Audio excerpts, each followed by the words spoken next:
આવ્યું છે। પાકિસ્તાન પર ભારતની એર સ્ટ્રાઇક બાદ એલર્ટ આપવામાં આવ્યું છે। બનાસકાંઠાની ભારત પાકિસ્તાન બોર્ડરના 0 પોઈન્ટ ઉપર પ્રવાસીઓને જવા ઉપર પ્રતિબંધ મૂકવામાં આવ્યો છે। પ્રવાસીઓ ભારત પાકિસ્તાન બોર્ડરના 0 પોઈન્ટ ઉપર નહીં જઈ શકે, તો પ્રવાસીઓ ફક્ત નડાબેટના ટુરિઝમ પ્રદર્શની સુધી જ જઈ શકશે। નડાબેટ ખાતે થતી બીએસએફ પરેડ પણ શનિવારથી બંધ કરવામાં આવી છે। તો ગુજરાતમાં એલર્ટ આપવામાં આવ્યું છે કચ્છ અને બનાસકાંઠામાં। પહેલગામમાં થયેલા આતંકી હુમલા બાદ પાકિસ્તાન અને આતંકવાદ સામે ભારતમાં ભારે રોષ જોવા મળી રહ્યો હતો। ભારતના નાગરિકો હતા તે પાકિસ્તાનને ભારત સરકાર જડબાતોડ જવાબ આપે તેની આશા રાખી રહ્યા હતા અને તે જ પ્રમાણે ભારત દ્વારા ગત મોડી રાતે ઓપરેશન સિંદૂર ચલાવીને પાકિસ્તાનના જે આતંકીઓ હતા તે આતંકીઓના 9 ઠિકાણાને નેસ્ત નાબૂદ કરી દેવામાં આવ્યા છે। 100થી વધુ જે આતંકીઓ છે તેમને માર્યા હોવાના સમાચાર છે તે મળી રહ્યા છે। જો કે સમગ્ર દેશ છે તે આ ભારતે જે પગલું ભર્યું છે તેને લઈને, જે એર સ્ટ્રાઇક કરી છે તેને લઈને ખુશ જોવા મળી રહી છે। અત્યારે અમારી ટીમ છે તે ભારત પાકિસ્તાન બોર્ડરના સુઈગામમાં પહોંચી છે અને આપ જોઈ રહ્યા છો કે સુઈગામના નાગરિકો છે તે ભારતની જે 3 સેનાઓ છે તેના ઉપર ગર્વ લઈ રહ્યા છે। આપણી સાથે સ્થાનિક લોકો છે, તેમની સાથે વાત કરીશું। શું કહેશો, જે રીતે નિર્દોષ લોકોને આતંકીઓએ માર્યા હતા અને ત્યારબાદ ભારતે એર સ્ટ્રાઇક કરી છે, કેવો જવાબ આપ્યો છે?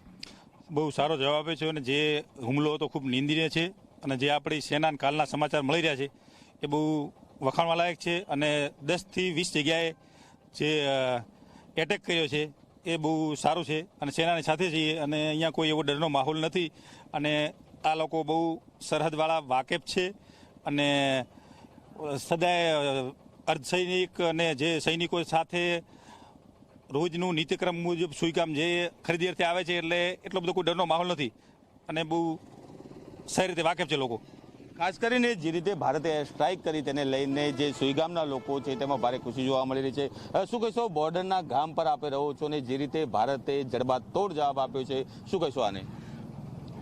ભારતના લશ્કરે જે પાકિસ્તાનને જે જવાબ આપ્યો છે એનાથી સમગ્ર સરહદના લોકો આનંદ અને ખુશીના સાથે ગર્વ લઈ રહ્યા છે અને અહીંના લોકો પણ, સ્થાનિક લોકો પણ અહીં સરહદના લોકો નીડર, બહાદુર અને લશ્કરની સાથે જ છે।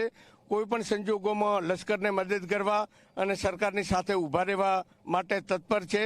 અહીંયા કોઈ પણ પ્રકારનો ભયનો માહોલ નથી અને ઉપરથી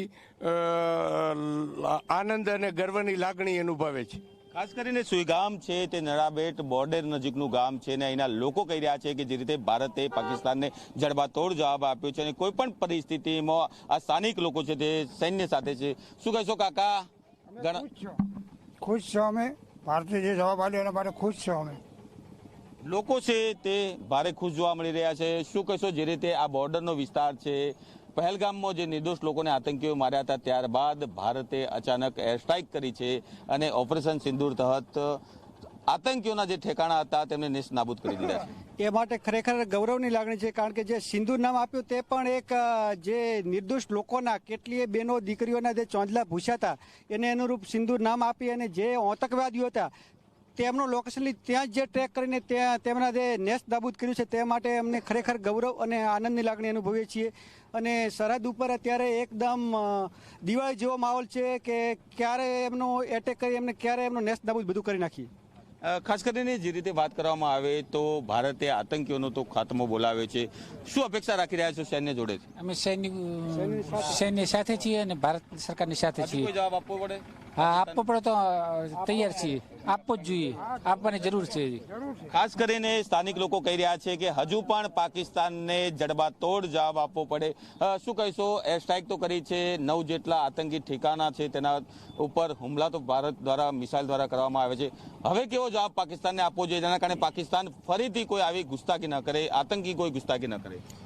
માં નરેશ્રી અહીં બેઠી છે એટલે આપણી જીત થઈ છે અને જે લોકો નિર્દોષ માણસોને માર્યા છે એમને હિન્દુઓ કરીને માર્યા છે, ખરેખર એને છોડાય નહીં અને કરે માતાજી તો આ જે હુમલા કર્યા ને એમાં ત્રાસવાદીઓ જે છે ને આતંકવાદી લગભગ સાફ થઈ ગયા હોય એવી માતાજીની હું આદા કરું। હવે પણ બાકી કદાચ હોય તો ભારત છે એ ખરેખર જ્યાં જ્યાં ગુપ્ત રહ્યા હોય અને અહીંયાને માતાજીની દયાથી નિશાની સરકાર તારી અને બરાબર અહીંયાને નાબૂદ કરે એવી માતાજી આગળ વિનંતી છે. અને અહીં તો છેટ આ બોર્ડર છે ને કચ્છથી સુધી માણસો જાગૃત છે. માણસો એવા આલતુ ફાલતુ માણસો કોઈ આવતા હોય ને તો દરેકને ખબર પડે કે આલતુ ફાલતુ છે તો એને બોધી અને પહેલેથી જ પકડીને અહીં આદર કરે. એટલે એ કોઈ અહીંની માણસ જાહલા માણસ નથી, બધું સમજે છે માણસો બરોબર અને જાગૃત છે, બોર્ડરનો વાકુફ છે. પણ અહીં મને નક્કી ખબર છે કે નડેશ્વરી માતા છે ને એમાં જ્યારે આવું થાય ને ત્યારે એનો દીવો ચાલુ થઈ જાય છે, જોત ચાલુ થઈ જાય છે.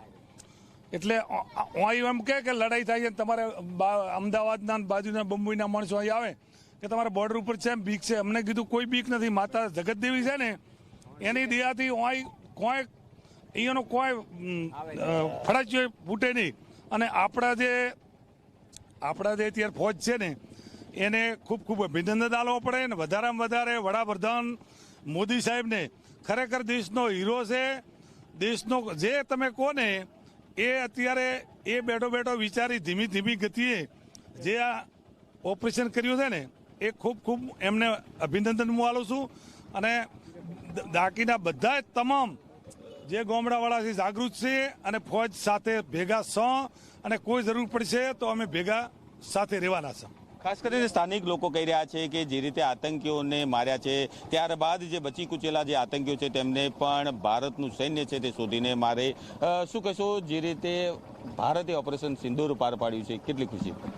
ભારત માતા કી જય. પહેલું તો પહેલગામ હુમલામાં જે લોકો મરી ગયા એમને ખરેખર આત્માનો આપણા આત્મા ઉપર એ ઘા કર્યો છે, સાચી શ્રદ્ધાંજલિ આપું છું. વત્તામાં કે એવું જ કરવું જોઈએ સરકાર અને સેનાને સાથે મળી અને નકશામાંથી પાકિસ્તાનને મિટાવી દેવું જોઈએ. કારણ કે આપણી પાછળ 50 વર્ષથી આતંકવાદના મુદ્દો લઈ અને પાછળ પડ્યા છે, આત્મઘાતી હુમલા કરી અને ભારતને મોટું નુકસાન પહોંચાડ્યું છે. અને પોક છે એ આપણો વિસ્તાર છે અને તાત્કાલિક સરકારને નિર્ણય લઈ અને સૈન્ય છૂટું મૂકી અને પોક છે એ ભારતની અંદર ભેળવી દેવું જોઈએ. એ બધા લોકોની ભારતની વસ્તીની બધાનો એક જ માંગ છે કે આ સમય આવ્યો છે જે લોકોએ 27 માર્યા છે એમને 2800 મારી અને એમને પૂરેપૂરો પાઠ ભણાવવો જોઈએ કે ભવિષ્યની અંદર ઊંચી ઓંચ કરીને ભારત સામુ તાકવાની શક્તિ એમનામાં રહે. અને પાકિસ્તાન ઉપર અત્યારે પૂરેપૂરી સર્જિકલ સ્ટ્રાઇક કરી છે પણ એથી કંઈ નથી વળવાનું. હજી વિશેષ પાકિસ્તાનને જરૂર છે અને એનો જવાબ જડબા તોડ આપવો જોઈએ. અસ્તુ ભારત માતા કી જય. ખાસ કરીને સ્થાનિકો છે તેમાં ભારે રોજ જોવા મળી રહી છે. જે રીતે એર સ્ટ્રાઇક કરી છે અને જે સ્થાનિક લોકો કહી રહ્યા છે કે હજુ પણ પાકિસ્તાનને જડબા તોડ જવાબ આપવો પડે. શું કહીશો, એર સ્ટ્રાઇક કરી છે, આતંકીઓના ઠેકાણા પર નેસ નાબૂદ કર્યા છે, હજુ કેવી કાર્યવાહી કરવી જોઈએ સરકારે? ઓપરેશન સિંદૂર એ ગૌરવભર્યું ઓપરેશન છે અને જે દિવસે પહેલગામમાં હુમલો થયો ત્યારે હિન્દુસ્તાનની દીકરીઓનો જે સિંદૂર ભૂસવાનું આતંકવાદીઓ કામ કર્યું હતું એટલે આતંકવાદીઓના ઓપરેશનને સિંદૂર નામ આપ્યું છે. અને હજી આને જરૂર પડશે તો એની ભાષામાં વધારે જવાબ આપશે. અને આર્મીને અને ફોજને એટલા માટે અભિનંદન આપવા જોઈએ કે આતંકવાદીઓ સિવાય આમ જનતાને કોઈ જગ્યાએ હિન્દુસ્તાનને નુકસાન નથી કર્યું, એટલે એમને ધન્યવાદ આપીએ છીએ. ખાસ કરીને બોર્ડર વિસ્તારમાં રહેતા જે આ સ્થાનિક સુઈગામના લોકો છે તેઓ કહી રહ્યા છે કે જે રીતે ભારતે એર સ્ટ્રાઇક કરીને જે આતંકવાદીઓને જડબાતોડ જવાબ આપ્યો છે ને હજુ પણ ભારતે પાકિસ્તાનના નાપાક ઇરાદાઓ પાર ન પડે તે માટે વધુ કાર્યવાહી કરવી જોઈએ. જે કાશ્મીર અધિકૃત જે પાકિસ્તાનની અંદર કાશ્મીર છે તેને પણ પાછું મેળવવું પડે તેવી આ સ્થાનિક લોકો છે તે હાલ માંગ કરી રહ્યા છે. અલ્કેશ રાવ, જી મીડિયા.